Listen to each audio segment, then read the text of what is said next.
तो इस वक्त की बड़ी खबर मध्य प्रदेश से, जहां लव जिहाद के खिलाफ विधेयक को मंजूरी मिल चुकी है। शिवराज कैबिनेट ने इस विधेयक को आज मंजूरी दे दी है। नरोत्तम मिश्रा जो मध्य प्रदेश के गृह मंत्री हैं, इस बात की जानकारी उन्होंने दी। लव जिहाद के खिलाफ अब विधेयक को मंजूरी मिल चुकी है। शिवराज कैबिनेट ने इस विधेयक को मंजूरी दे दी है। ये बड़ी खबर इस वक्त की आपको हम बता रहे हैं। अब लव जिहाद के खिलाफ विधेयक को मंजूरी मिलने के बाद इसे गैर जमानती भी किया गया है। इसके साथ इसमें अधिकतम 10 वर्ष के कारावास का प्रावधान भी किया गया है। 1 लाख का जुर्माना भी लगाया जाएगा। और आपको ये भी बता दें कि धर्म परिवर्तन पर संबंधित संस्था भी बराबर की जिम्मेदार मानी जाएगी, उस पर भी जुर्माना लगाया जाएगा। और अगर कोई शादी ऐसी होती है जो कि दूसरे धर्म में की जाती है तो उसकी जानकारी कम से कम 1-2 महीने पहले देनी होगी। और अगर इसमें किसी भी प्रकार का जबरन धर्मांतरण का मामला पाया जाता है तो फिर वो संस्था जो शादी करवा रही है वो बराबर की जिम्मेदार मानी जाएगी। इसी के साथ इसमें कड़ी सजा का और बड़ी रकम के जुर्माने का प्रावधान भी किया गया है। धर्म स्वातंत्र विधेयक 2020 आज मध्य प्रदेश की कैबिनेट के द्वारा ध्वनिमत से पारित किया गया है। इसके पारित होते ही 1968 वाला धर्म स्वातंत्र विधेयक समाप्त हो जाएगा।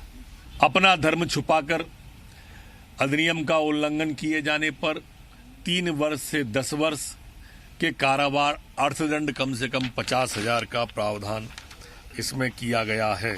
प्रस्तावित अधिनियम के प्रावधानों में उल्लंघन होने से अकृत डल एंड वाइट विवाह के संबंध में महिला तथा उसके बच्चों के भरण पोषण का हकदार भी प्रावधानित किया गया है। कैबिनेट ने इसे मंजूरी दे दी है और इसमें 10 साल तक की अधिकतम सजा का प्रावधान किया गया है। और इसी के साथ गैर जमानती इसे श्रेणी में रखा गया है। और आपको ये भी बता दें कि अब जल्द से जल्द इसे कैबिनेट में पेश किया जाएगा। मतलब उस विधेयक को तो मंजूरी मिल गई है, लेकिन फिलहाल ये पहली तस्वीर आप देखिए उत्तर प्रदेश में।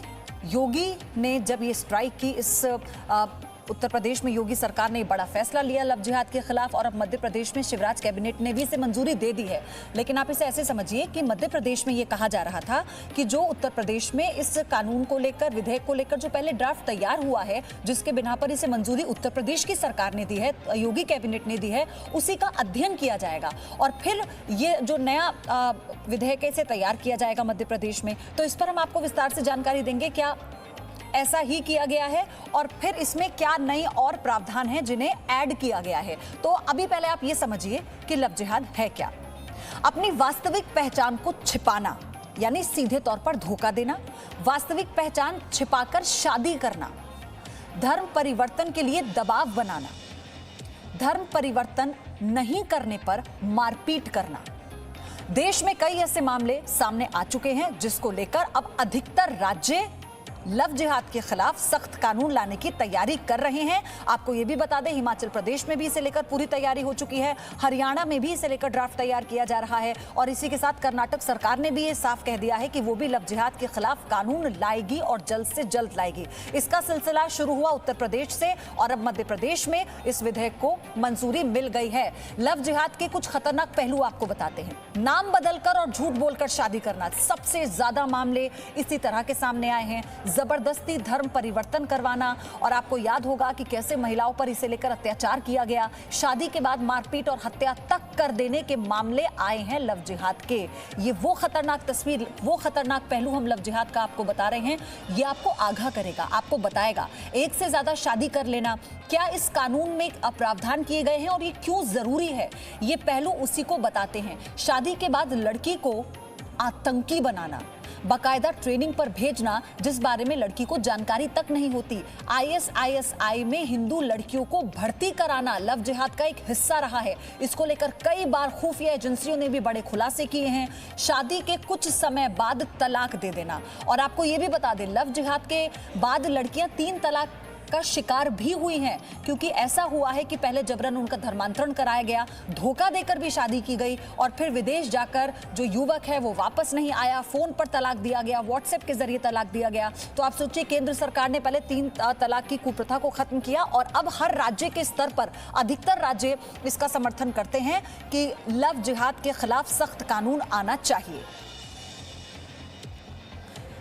संदीप मेरे सहयोगी इस वक्त जुड़ चुके हैं। संदीप, सबसे पहले मैं चाहती हूं आप एक बार जो प्रावधान इसमें किए गए हैं उन्हें बता दें, क्योंकि ये कहा जा रहा था उत्तर प्रदेश का जो इस विधेयक से पहले जो इस कानून को लेकर ड्राफ्ट तैयार किया जा रहा था, मध्य प्रदेश सरकार भी उस पर अध्ययन करेगी, फिर अपना ड्राफ्ट तैयार किएगी, तो कैसे इसे बनाया गया? देखिए, मध्य प्रदेश गवर्नमेंट ने पहले सारे राज्यों में जो ड्राफ्ट तैयार हो रहा है उसका अध्ययन किया और उसके बाद में 19 तरह के प्रावधान इस विधेयक में शामिल किए हैं। 19 प्रावधानों में से 9 प्रावधान ऐसे हैं जो किसी भी देश के किसी भी राज्य में नहीं है। मसलन इसमें यह भी जोड़ा गया है कि लव जिहाद के पीछे जो लोग शामिल होते हैं, चाहे वो रैकेट हो, चाहे कोई मौलवी हो या कोई धर्मगुरु हो, वो भी इस कार्रवाई के दायरे में आएंगे। यहाँ पर जुर्माने की राशि 1 लाख रुपए तक की बढ़ाई गई है और ये भी कहा गया है कि सब इंस्पेक्टर से नीचे कोई भी अधिकारी इसका जांच नहीं करेगा, सब इंस्पेक्टर से ऊपर की रैंक के ऑफिसर से इस मामले की जांच करेंगे। ये जब मामला चलेगा ये सेशन कोर्ट या स्पेशल कोर्ट में ही चल सकता है। और इसके बाद में ये भी प्रावधान किया गया है कि शादी करने के पहले यदि 2 अलग अलग धर्मों के लोग शादी कर रहे हैं तो इसमें शादी करने के 2 महीने पहले सूचना दी जाएगी और यदि शादी हो भी जाती है इसके बाद में यदि कोई परिवार का शख्स शिकायत करता है तो शादी शून्य करार कर दी जाएगी। ये सबसे बड़ा प्रावधान है जो मध्य प्रदेश गवर्नमेंट ने किया है, यानी शादी को शून्य करार कर दिया जाएगा और इसके बाद भी इस शादी से होने वाले जो वारिस हैं उसको गुजारा भत्ता देना, जो महिला प्रताड़ित है उसको गुजारा भत्ता देना, ये सब भी शामिल होंगे। ये भी देखा गया है कि आमतौर पर दोस्तों की महफिल में आके फिर प्रेम विवाह जैसे आयोजन हो जाते हैं, लेकिन यहाँ पर इस कानून में ये प्रावधान किया गया है कि इस पूरे लव जिहाद में यदि कोई और भी लोग शामिल हो, चाहे वो दोस्त हो, चाहे परिवार के लोग हो, चाहे कोई नज़दीकी हो, ये लोग भी अगर शामिल होते हैं और बरकरार कर अंतर धार्मिक प्रेम विवाह कराते हैं, लव जिहाद जैसी घटनाओं को अंजाम देते हैं, यदि उनका इन्वॉल्वमेंट भी हुआ तो ये लोग भी आरोपी बनाए जाएंगे। तो कुल मिलाकर 9 तरह के ऐसे प्रावधान हैं जो देश में कहीं भी नहीं है। मध्य प्रदेश गवर्नमेंट का यह दावा है कि ये केवल मध्य प्रदेश में है और ये देश का सबसे सख्त कानून है। संदीप, ये बताइए कि 1968 में जबरन धर्मांतरण के खिलाफ एक कानून बनाया गया था मध्य प्रदेश में, तो क्या उसमें संशोधन करके इसे दोबारा से बनाया गया है, ड्राफ्ट तैयार किया गया है, या उसे रद्द किया गया है? उसमें जो प्रावधान थे उन सबको नए सिरे से इसमें तैयार किया गया है?